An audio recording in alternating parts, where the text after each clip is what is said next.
அவுதுல்லாஹி ஷைத்தானிர் ரஜீம். பிஸ்மில்லாஹிர் ரஹ்மானிர் ரஹீம். அன்பார்ந்த நேயர்களே, இந்த ஈரானுக்கும் பிணந்தெண்ணெய் கல்கிகளாகிய அமெரிக்கா இஸ்ரேலுக்குமான யுத்தத்தினுடைய பல்வேறு அம்சங்களையும் வைகர விஷன் சேனலில் பேசி இருக்கிறோம். அதை பாருங்கள், சப்ஸ்கிரைப் பண்ணுங்க, உங்களுடைய கமெண்ட்களை போடுங்க.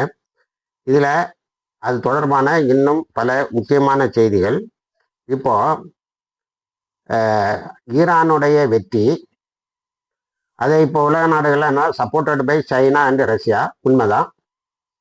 ஈரானுடைய வெற்றிக்கு மிகப்பெரிய உதவிகளை செய்தது சீனாவும் ரஷ்யாவும்.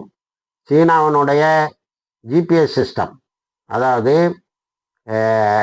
அதனுடைய குளோபல் பொசிஷனிங் சிஸ்டம், அது ஒரு புது வகையே பெடார்னு டெவலப் பண்ணி கொடுத்தது. அதை வச்சு தான் நிறைய அமெரிக்காவினுடைய சொத்துக்களை, முதலீடுகளை, தளங்களை, இராணுவ முகாம்களை வளைகுடா நாடுகளில் ஈரானால் அளிக்க முடிந்தது. உணவுப் பொருட்கள் தட்டுப்பாடு இல்லாமல் பார்த்து கொண்டது ரஷ்யா. எந்த அளவுக்கு ஈரானுடைய நிலைமை மிகவும் மோசமாக இருந்தது என்று சொன்னால் தண்ணிக்கே கஷ்டம். அதாவது 1972, 77 77 வரையும் இரண்டு அல்ல 3 புத்தகங்கள் நமது இடதுசாரிகளால் வெளியிடப்பட்டவை, மிகவும் பிரபல்யமாக பேசப்பட்டன. ஆனால் அப்பொழுது அதை புரிந்து கொள்வது பாமரர்களுக்கு, பொதுவான மக்களுக்கும் மிகவும் கடினமாக இருந்தது. ஒன்று வெதர் வார், வாட்டர் வார், ஸ்டார்வேஷன் வார். ஒன்று சூழ்நிலைகளை மாற்றுவது, அதன் மூலம் சில நாடுகளில் மழை பெய்யாமல் இருக்க செய்வது. இன்னொன்று சூழ்நிலைகளை, மேகங்களை ஒன்று கூட்டி அதிகமான மழையை பெய்ய செய்து எதிரி நாடுகளை அழிப்பது. கடல் தண்ணீரை கடலோர நாடுகளில் அழிப்பதற்கு கடல் தண்ணீரை உள்ளே செலுத்தி, அதாவது கடலில் சில குண்டுகளை போட்டு அந்த கடல் கொந்தளித்து அந்த பக்கத்து நாடுகளை ஆக்கிரமித்து விடும் அல்லது சுனாமி போல அழித்து விடும். இது வெதர் வெப்பன்னு சொன்னாங்க. அதுக்கப்புறம் வாட்டர் வெப்பன், அதான் அந்த மழை இதையெல்லாம் கொண்டு வந்தது. இப்போ அதே மாதிரி பாவர்ட்டி, அதாவது பஞ்சத்தை உண்டு பண்ணுவது. எப்படி ஒரு ஆர்டிஃபிஷியலி கிரியேட்டட் பாவர்ட்டி காசால உருவாக்கினார்களோ, அதே போல உணவுப் பொருட்கள் கிடைக்காம செய்வது. உணவுப் பொருட்கள் கிடைக்காம செய்வது மட்டுமல்ல, அந்த விளைநிலங்களை, அங்கே இருக்கக்கூடிய கழனிகளை கெமிக்கல் பாம்ஸ்லாம் போட்டு, இப்போ நத்தியானு இங்கே போட்டுக்கிட்டு இருக்காங்க எங்கள் லெபனான்ல. அந்த கெமிக்கல்ல ரசாயன பொருட்களை போட்டு நல்ல கழனிகளை, விளையும் கழனிகளை பேரன் லேண்ட், அதாவது எதுவுமே மலட்டு பூமியாக மாற்றி விடுவது, அப்படிதான் அதை சொல்லணும். அந்த மாதிரி 3 வகையான யுத்தத்தை உலகத்துக்கு அறிமுகப்படுத்தியது. இப்படி ஒரு பிளான், பெரிய விஞ்ஞான ஆராய்ச்சி நடக்குதுன்னா அப்போ உள்ள இடதுசாரி எழுத்துக்கள் நமக்கு அந்த புத்தகத்தை நாங்கள் எல்லாம் அந்த காலத்தில் படித்து நிறைய டிஸ்கஸ் பண்ணியிருக்கோம். இப்போ ஈரான்ல 8 வருஷமா, இந்த ஒரு 10-20 வருஷமா மழை பெய்யாமல் பார்த்து கொண்டு வறட்சியை உண்டு பண்ணி தண்ணிக்கே கஷ்டப்பட்டுருக்காங்க. இப்போ அதை ஈரான் தன்னுடைய விஞ்ஞானத்தை வளர்த்து, அறிவியலை வளர்த்து, அதை உடைச்சி ஈரான்ல பெரிய அளவில் மழை பெய்து இருக்கிறது.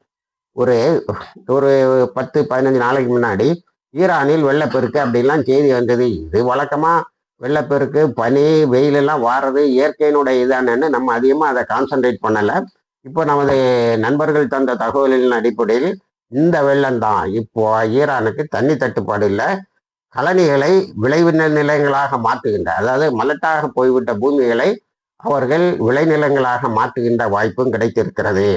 அப்போ ஈரானுக்கு பல விதத்தில் உதவி. நான் ஏற்கனவே இன்னொரு சேனல்ல, வைகர விஷன் சேனல்ல உங்களுக்கு சொன்ன மாதிரி, அன்னைக்கு எண்ணெயை வாங்கிட்டு ஈரானுக்கு வித்த அவ்வளோ அமெரிக்க ஆயுதங்களையும் இன்றைக்கு ஈரானுக்கு எதிராக, ஈரான் அமெரிக்கா எதிராக ரீஎன்ஜினியரிங் பண்ணி பயன்படுத்த முடியுது. முதல்ல அதைத்தான் பயன்படுத்தியிருக்காங்க. இன்னும் அவங்க கண்டுபிடித்து வைத்திருக்கக்கூடிய புது விதமான மிசில்கள்லாம் செயலுக்கு வரலன்னு சொல்றாங்க.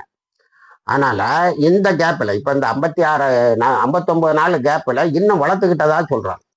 ஈரான் தன்னுடைய புதிய அளவில் தன்னுடைய ஸ்டாக்கை கூட்டிக்கிட்டது. ஈரானை சண்டை போட்டு ஜெயிக்கவே முடியாது, அழிஞ்சிரும். இப்போ இஸ்ரேலு தொடுத்து லெபனான்ல இதே ஆக்கிரமிப்பை நடத்தி கொண்டு இருந்தால் அது அழியும். இப்போ சைனா நேற்று ஒரு அறிக்கை விட்டுருக்கு.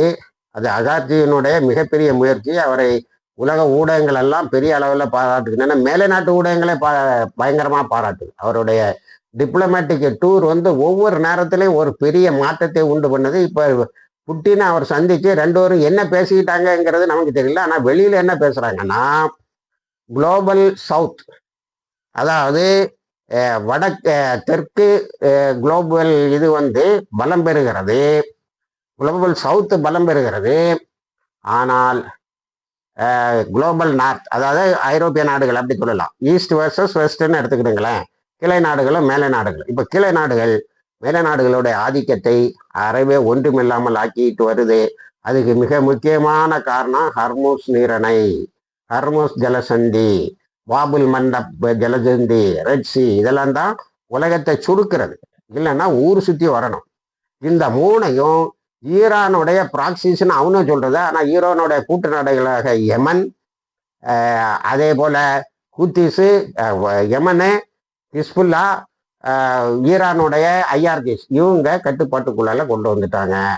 அதனால இவங்க எல்லாம் சாதாரணமாக ரைட்டிஸ்டாக தான் இருந்தாங்க. கொலையை நம்பக்கூடிய ட்ரம்பை போல உள்ள ஆட்கள் ஒரு பக்கம், சைனா, ரஷ்யா, ஈரான் போன்ற எதிரிகளை மட்டுமே, அநியாயத்துக்கு எதிராக மட்டுமே சண்டை போடக்கூடிய நாடுகள்னு அது மாறி போச்சு. இந்த மொத்த சினாரியோல எது பெரிய விவாதத்துக்கு உள்ளாகிறது என்று சொன்னால், த பவர் ஆஃப் இஸ்லாம், இஸ்லாத்தினுடைய ஆளுமை, அதனுடைய பலம் வெளியிலே வந்து இருக்கிறது.